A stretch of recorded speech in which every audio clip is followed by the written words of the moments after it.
Yapma.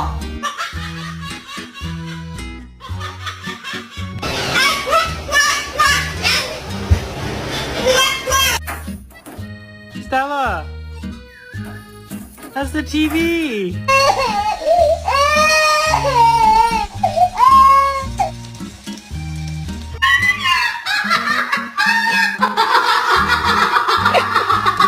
Making bacon pancakes, making bacon pancakes.